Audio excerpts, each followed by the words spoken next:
Hello again. Hey, Fire Agate Mark here. It's good to be back. I have a few videos that I was doing, and I wanted to feature some VH Technologies tools. The diaflex and dia-thin wheels that they make are just amazing. Their dia shine is amazing polish. So here's some, and I'm trying to use a pointer. You know what? Bear with me for a second. Alright, these are some of the set from the diaflex wheels. And I'll post a link right here. These things are great. They're embedded with diamonds, and they've got different abrasive bonds, things. So blue is the most coarse, then it goes to this kind of brick color. The yellow, the orange is super fine. So I've been working a couple different stones with these, and there's some other bits that their company has in different tool sets. These are just little semi-abrasive, but they're fine rubber, so the white's a little more coarse, the pink's a little more fine. They do have finer tools. These are all dental bits. None of these are metallic. They're impregnated, and just a wonderful quality tool. Anyhow, I've been doing a few different stones in different stages. Just trying to get some of the tool marks out, and just trying to refine and get rid of some of the garbage that happens while you cut. Whoops. Ha ha ha. There we go. Anyway, beg pardon. So what I'm going to do is I'm going to continue along. I've been trying to refine this, make sure that there's no obvious tool marks under magnification, and then I'll continue to sand and buff it out. So this is a point where what I'll do is I'll probably just skip to the last two stages with the diaflex wheel, and because I've already sanded so far to this point, I'll show you what I do with those. Okay. Alright, here we go. So what I'm done is I've gone to another piece that needed a little more work.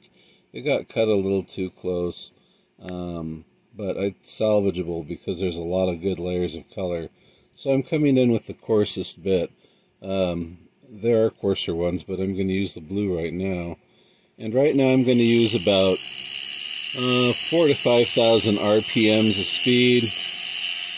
And as far as pressure goes, I'm probably using between a ½ ounce to an ounce of pressure. If you're not sure what that looks like, get a kitchen scale, get a handle, and see how much pressure you're applying.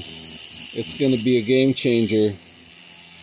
Most often people are using way too much force, and you don't need a lot of force. You just need patience and persistence.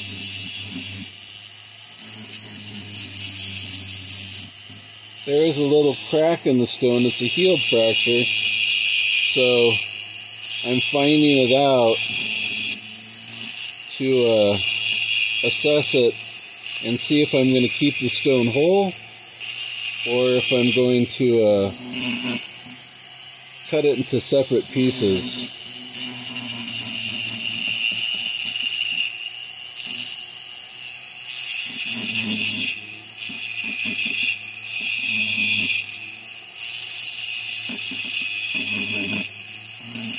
Yeah, the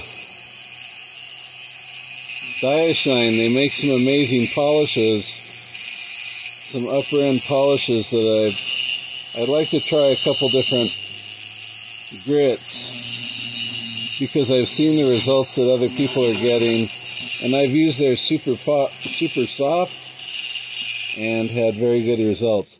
So that's the thing with the dia-thin wheels and the diaflex wheels. You can't really get into those crevices as much as you need to. This is when, for the little parts, you can switch. And I'm going to use, let's see, eeny, meeny, miny. I'm going to go with this inverted cone, and this is a little bit more coarse.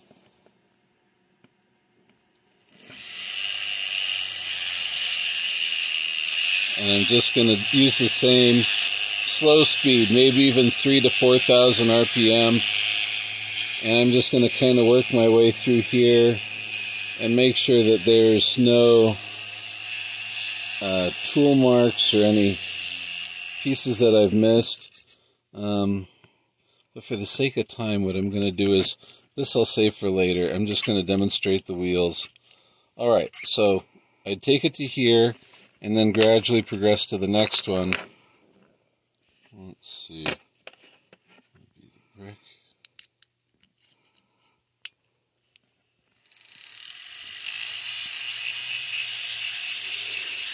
And you can go nice and slow, and you're still clearing it up and removing material. So be conscientious about what you're doing. It's a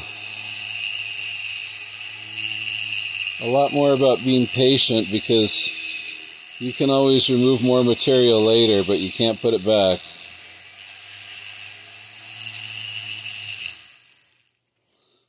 So for the sake of show, I'm going to kind of rush through the wheels just to show you what happens with the finish.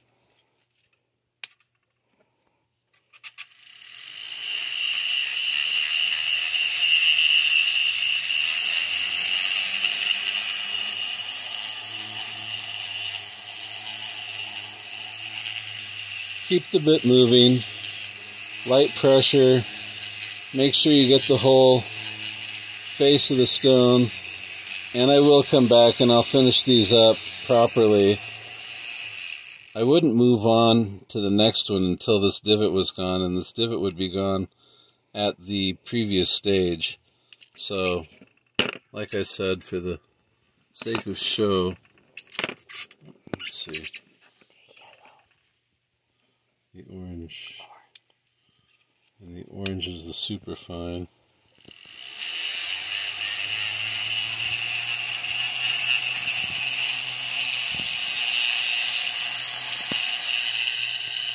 There we go.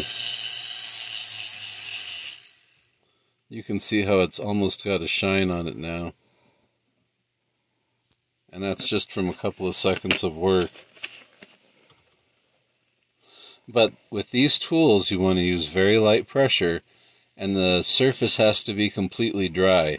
If it's wet, these bits will melt away, and they're not cheap. So you want to make them last by using light pressure, not letting them get hot.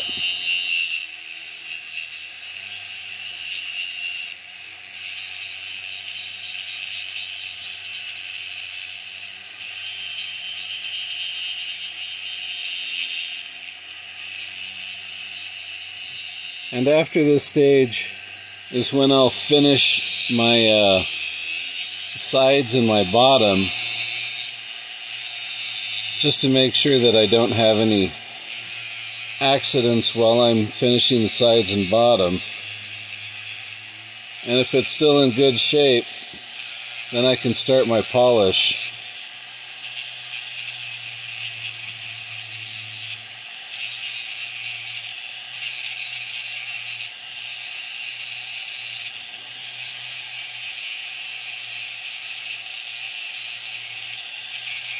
Keep the bit moving. Don't let the stone get hot. Don't rest in one place too long. Keep turning the stone, assessing it.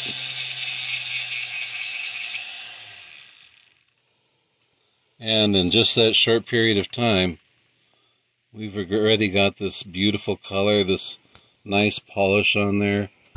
And it's ready. I'm going to go ahead and slice this off tomorrow, finish the girdle so that there's a slight bevel on it. That way when it's set, metal can come up and be formed over it. And that's about it. So,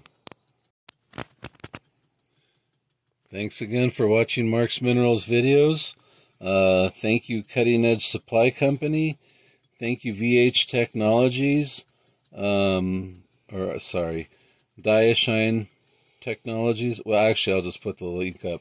I knew them as previously as VH Technologies, so sorry about that, Rolland. I'll fix it. All right, y'all take care. Have a beautiful night. Thank you, everyone who's liked and subscribed. If you haven't yet, please do so now. And I'll be talking to you soon. Take care. Have a great night.